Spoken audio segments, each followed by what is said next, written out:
নমস্কার, আপনি দেখছেন শুভেন্দু একাডেমিক ইউটিউব চ্যানেল। আমি আগে একটা ভিডিও দিয়েছি। এসএসসি ২০১৬ দিয়েছিলেন এমন কিছু পরীক্ষার্থী যাদের খাতা অর্থাৎ ওএমআর শিট সাদা। আবার কয়েকজন কয়েকটি করে করেছে, ওএমআর শিট পূরণ করেছে, উত্তরপত্র পূরণ করেছে। আজকের আমি একটি ওএমআর শিট দেখাবো, যেখানে এক শিক্ষিকা তার ওএমআর শিট অর্থাৎ ওএমআর শিটের রোল নম্বর পূরণ করতেই পারেনি। দেখুন, সেই রকম ধরনের একজন শিক্ষিকা দেখায় আপনাকে, ওএমআর শিট পূরণ করতেই পারেনি, তার উপরে আবার কয়েকটা প্রশ্ন করে ৫৩ নম্বর পেয়ে শিক্ষকতা করছেন। ইনারা আবার অনেকেই যোগ্য বলে নিজেকে আবার প্রমাণ করবেন। দেখুন, আপনাদেরকে দেখাই, একটু খেয়াল করে দেখুন।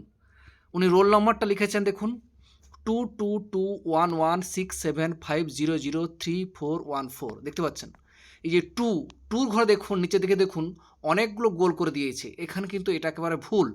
টু তো শুধুমাত্র টুতে এখানে শুরু হয় ০, ১, ২, ৩, ৪ করে ৯ পর্যন্ত। ঠিক আছে? এখানে যেখানে ২ থাকবে সেখানে ২টা শুধুই গোল করতে হয়। কিন্তু উনি কী করছেন, প্রথম ২ এর ঘরটায় কী করছে, অনেকগুলো গোল করে দিয়েছে। দেখতে পাচ্ছেন?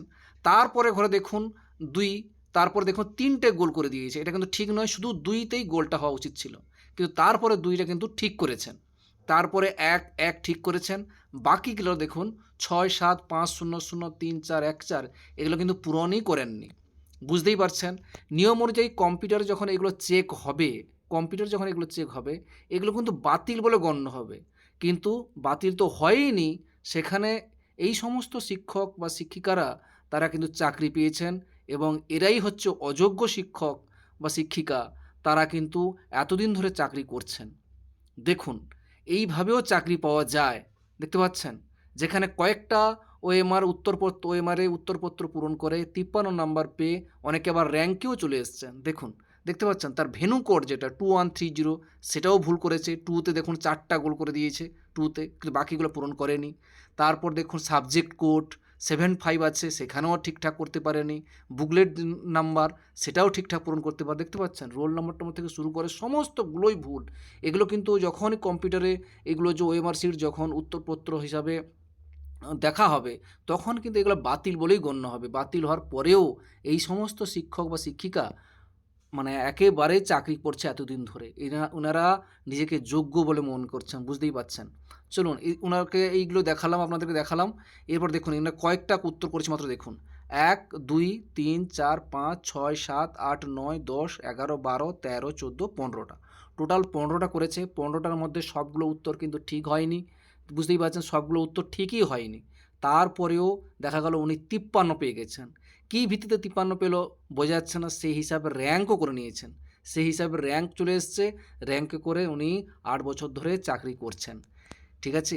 ইনাদের জন্য আজকে কিছু ভালো আরও যোগ্য যে সমস্ত শিক্ষক শিক্ষিকা ছিল, তারাও সেই অযোগ্যর মধ্যে পড়ে গেছে।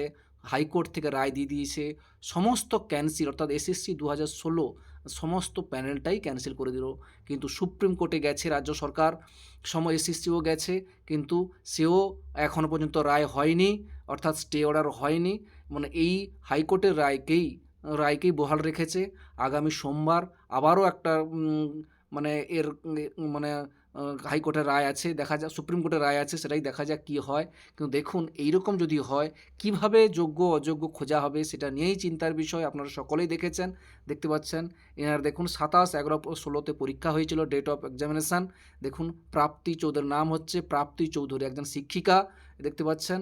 এবং ফুল সিগনেচার অফ যারা ইনভিজিলেটর ছিল তার সিগনেচার আছে, দেখতে পাচ্ছেন। ২৭/১১/১৬ প্রাপ্তি চৌধুরী একজন শিক্ষিকা, উনি শিক্ষকতা করছেন ৮ বছর ধরে।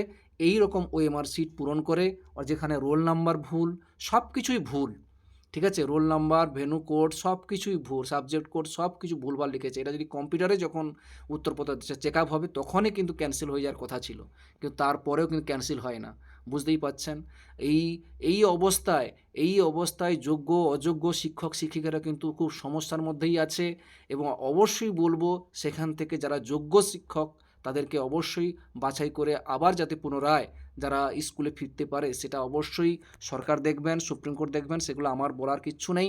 কিন্তু আমি দেখাতে চাইছি যে কিছু অযোগ্যদের জন্য আজকে যোগ্যরা কিন্তু বাধ্য হয়েছে রাস্তায় নামতে।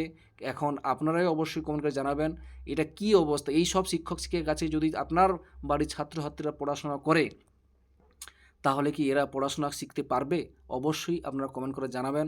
যাই হোক সকলে ভালো থাকবেন, সুস্থ থাকবেন। ধন্যবাদ।